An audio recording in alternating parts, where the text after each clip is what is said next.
and we are here with Clayster and Zuma. You guys have just qualified for the Pro League, and that looked incredibly difficult. Talk me through it. You know, going from map 1 where we won kind of a nail-biter series, and then the way we kind of got dominated in the second map, we were just kind of trying to tough through it, make sure that we're banning and protecting the right things, making sure we don't go on tilt. After losing the third map in a heartbreaking fashion, we just realized that we were making more mistakes than them. That's the reason that we lost. So just fix our mistakes going into fourth map, which is what we did, and then played fifth map like how we should play Search and Destroy. Zuma, how did you feel during that game? Obviously, it was very close. Complexity are a very good team, and they showed that. You know, what was your mindset throughout? My mindset was just playing our game. I know how good of a team we are, and if we just did what we do best, we can win. And we were down 2-1, and we've been in that position multiple times. So we looked at each other and were like, listen, man, like, let's just qualify right now. Let's take these next 2 maps. Clay's always hyping me up, man, and we just got it going, and we did it.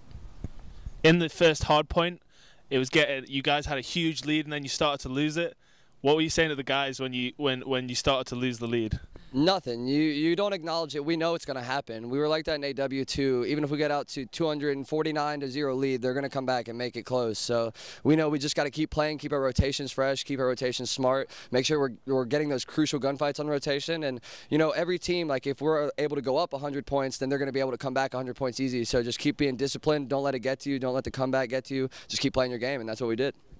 Was there any picks or bans that threw you off? Picks and bans don't really throw us off. We never really get thrown off because we've practiced with everything just in case that happens. So, yeah, we weren't really thrown off at all. We'd rather play with M8s and pistols and stuff. I mean, that's our style. But if teams want to ban all that stuff, it's fine with us. We like playing either way, so it's fine. You're quite critical of yourself, Clay. How would you rate your team's performance over this weekend? You know, our performance was all right. Say 10 being a perfect, you know, 250-0 every game, stuff like that. I'd probably give us about a 5, to be honest with you. We didn't play too well, especially in that complexity match. There was a couple mental mistakes that we were making, communication mistakes that we're making. But you also have to remember this game is only 3 weeks into it, 4 weeks into it, and there's a lot that we still haven't learned yet. So we're all learning the game together, trying to make sure we teach our teammates what we have learned, and with that, communication and everything else will come. You said, I overheard you talking before, Zuma, and you said that, you know, you didn't quite know a couple of the maps. Is that really an excuse? Can you keep using that? I don't use it as an excuse. It's kind of my fault. Not just only one map, which is the last one, Hunted S&D. I didn't even know where the bomb sites were. I completely forgot. We didn't play it at all because we didn't practice S&D for some odd reason. I don't know what we were doing, but I looked over at Dylan. I was like, yo, I don't know where the bomb sites are. And he goes, oh my god. So I just kind of winged it, but I know the map. Like I know where I'm going and everything, so it's not too bad. Clay, you were playing against Complexity. Obviously, that organization has, you know, a lot of memories and history with yourself. What was it like playing against them, and what's it like beating them? You know, was this the team to beat this weekend? I don't necessarily think they're the team to beat this weekend, but it's what I was saying to these people earlier. They could take the name, but they can't take the legacy. So. Excellent. Well, look, thanks for taking the time out, guys. Do you want to do a shout out? ESWC and his team have just booked their place in yet another final. Talk us through that matchup. Well, we're playing Epsilon, and we played them at Gfinity in the finals there, and they actually took us to the last map. It was a pretty big comeback by us, so we knew they were going to be a big challenge. We knew they were probably going to be our toughest match of the whole tournament, and we just came out with fire. And if you take the first map off of EU teams, then they kind of fold on themselves. So we knew after we won the first map that it's pretty much going to be over. I believe that was the first ever CTF game you lost with this Complexity lineup. What went wrong there? I don't know. I think we used our streaks a little too early. We used our streaks to try and stop one of their caps, and we were going to try and counter. We used both of them, and we didn't get it, and they ended up getting streaks off of that. And then they just kept streaking us, and they were basically just outgunning us. Like at the end of the game, we had 3 teammates -10 or more, and so you can't really win a game when you're going that negative. So tomorrow you'll now take on Millennium in the grand final. What kind of threat do you think they pose? I've actually never seen too much of Millennium's gameplay, but from what I've heard, they're actually a pretty balanced team. All their game types are pretty good at all of them. Apparently, we have to look out for the Carnage guy. If we shut him down, then they're not as good. So I'm mainly looking forward to playing them because I've never played them before. The game will, of course, be played on the main stage in front of 4,000 chanting French fans. How do you think that will affect your game? It definitely is not a helpful thing for our game. We played at Gfinity, and the whole crowd is for the EU team, for Epsilon there, so we know what it's like to play in a hostile environment with everybody against you. So we've been there, we know we can win when it happens, so hopefully the ×4 amount of people that are here is not going to hurt us more. Excellent. Well, thanks a lot for your time, and good luck tomorrow. Indeed. on the 3 maps? I mean, Optic's a really good team. I think it's a lot of bullshit what happened that first map, but you know, it is what it is. You know, it happens, technical issues, whatever. They play better than us. Good job. Congrats to them. Voilà, malgré les problèmes techniques, comme il le dit, ils ont été meilleurs. Non, stay with us on the podium, please. Applaudissements une dernière fois, s'il vous plaît, pour cette équipe des FaZe. S'il vous plaît. Alors de l'autre côté, j'ai la force tranquille, j'ai un regard apaisé d'un Scump conquérant, heureux d'être sur le toit du monde. You did it again, I'd say. What else to say? Could you hear that audience with you? I mean, yeah, the crowd was electric. Thank you guys. You guys make it.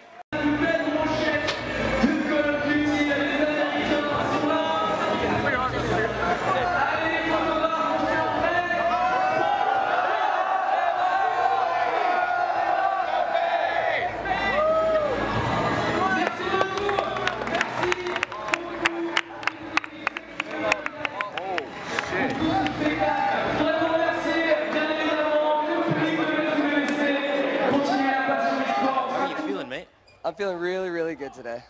Good. So you were playing Optic. You're the second seed team there, the first. Amazing game to start the day off with, right? Yeah, it was when the bracket came out last night.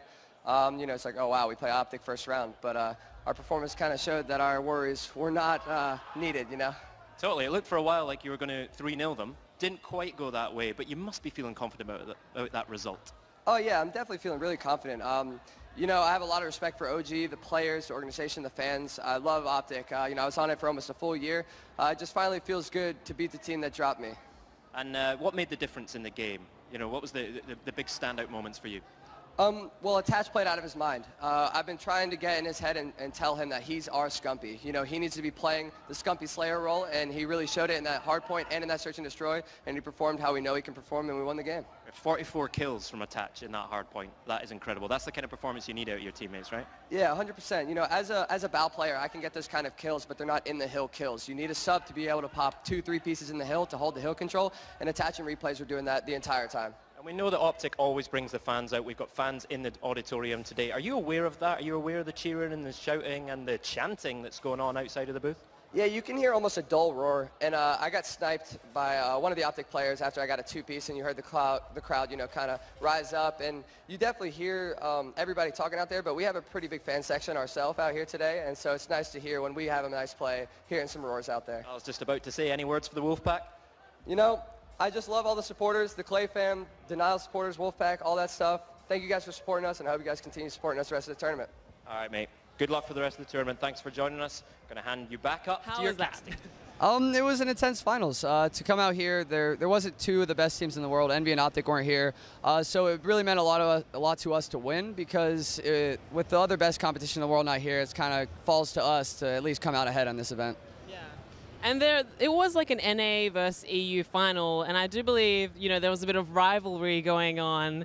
Can you talk us through like what was going on, I guess, in the game from your side? So one of the European players on the Orbit team that we were playing, named Rated, was kind of jawing off the past couple of days, saying that Europeans are better than North Americans and just all this stuff. So there's definitely a little rivalry there. I don't let the Europeans just get away with talking all this trash. So it honestly just came down to, we beat them in the pool play, and then we beat them here in the finals, and that's all that really matters. Well put. Now this is a new Call of Duty game as well, Infinite Warfare, and we are sort of seeing like the early stages of the competitive scene for this game. What are your thoughts on it so far? Me personally, I love Infinite Warfare. It suits our team's playstyle really, really well. It reminds me of Advanced Warfare a lot, the title 2 years back, and that was one of our best games. So to have this game kind of feel the same and the pace of the game is the same, I've been really enjoying it so far.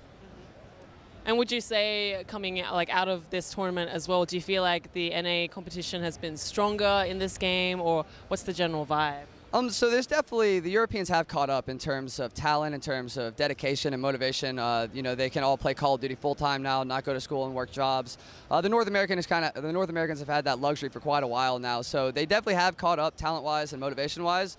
But I still don't think that they're really going to get to our level until a European team wins a North American event, and that's never been done before. So I won't give them too much credit until they come out here and win an NA event. And we are starting to see, this is the start of a brand new season as well. What sort of changes or tweaks would you like to see from the Activision or MLG side that will help support the esports scene going into the new year?